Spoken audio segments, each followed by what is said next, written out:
I like to tell people I don't know exactly what time is, but I can tell them exactly what a second is.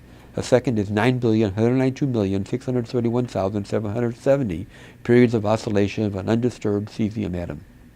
And time, well, in my definition of time, is that it's a coordinate that lets us most simply understand the evolution of the universe.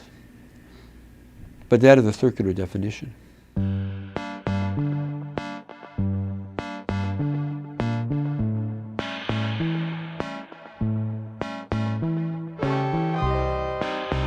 My name is Demetrios Mitsakis. I'm Chief Scientist for Time Services at the Naval Observatory. We have over 100 atomic clocks here. We use them to compute the time.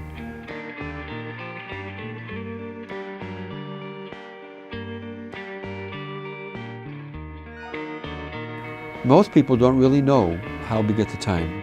Time from your iPhone comes indirectly from here. We have three kinds of clocks here these days. The one kind of clock is called cesium clock, 20-something maser clocks, which you can think of as laser-based clocks. But we are now going to atomic fountains, which use lasers to stop atoms. Then they use lasers to shoot the atoms, and as the atoms go up and down, they are sampled for their frequency, from which you can then extract the time.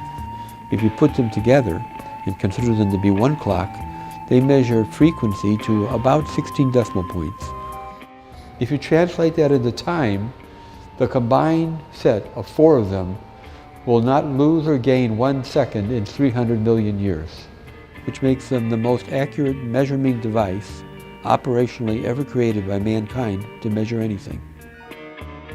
Our two jobs here are to measure the time and to disseminate it. It's no good to have the time here and not have it spread to the world. The whole purpose of making the time is to coordinate the world. The number one means of doing it for most people would be via GPS. GPS actually broadcasts the time on its own. It's run by the Air Force. The Air Force adjusts its time so it's in line with our pulse per second coming out of here. That time gets distributed to the cell towers, and from those cell towers it goes to your smartphone. And that's how you get the time.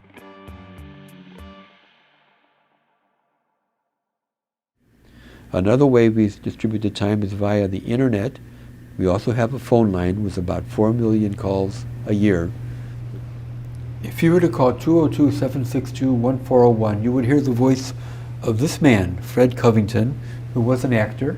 And if you looked on the Internet Movie Database, you would find not only his movie credits, but also that he is the voice behind the master clock. And this is what you'd hear. Time, 17 hours, 57 minutes, 45 seconds.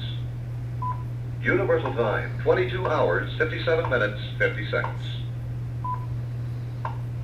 U.S. Naval Observatory Master Clock at the tone, Eastern Standard Time, 17 hours, 58 minutes exactly. I am asked why we need time so precise all the time. The standard example that we give is that if one GPS satellite is off by 1/billionth of a second, 1 nanosecond, then the GPS receiver will think it is 1 foot closer or further away from that satellite. And by the time it does all the math inside of it, its actual position could be off by 2 or 3 feet. So if you want to know where you are to the accuracy of 2 or 3 feet, so as to find your driveway, you have to have those GPS satellites synchronized to the nanosecond.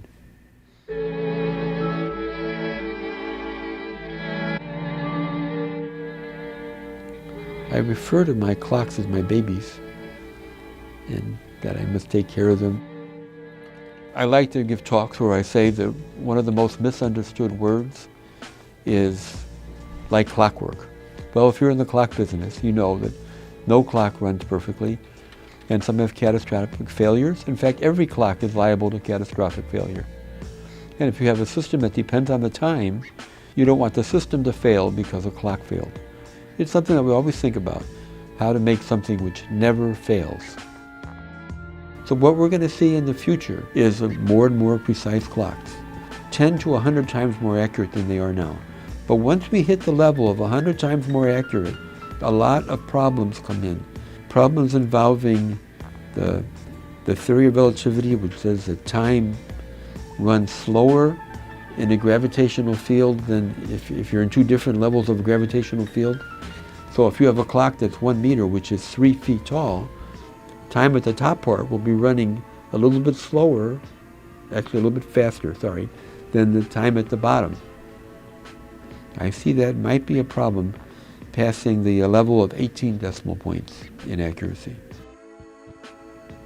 In one sense, we figured out everything from a practical point of view, the fundamentals. In another sense, we don't know anything at all. As you may know, there are people who say time could stop, that time could have a beginning. Time is a derived quantity, it's not a fundamental quantity. And those are things I can't give any answers to. It's something like being a doctor who may know how to keep somebody alive, but doesn't know what life is. I know how to compute the second. That's my job.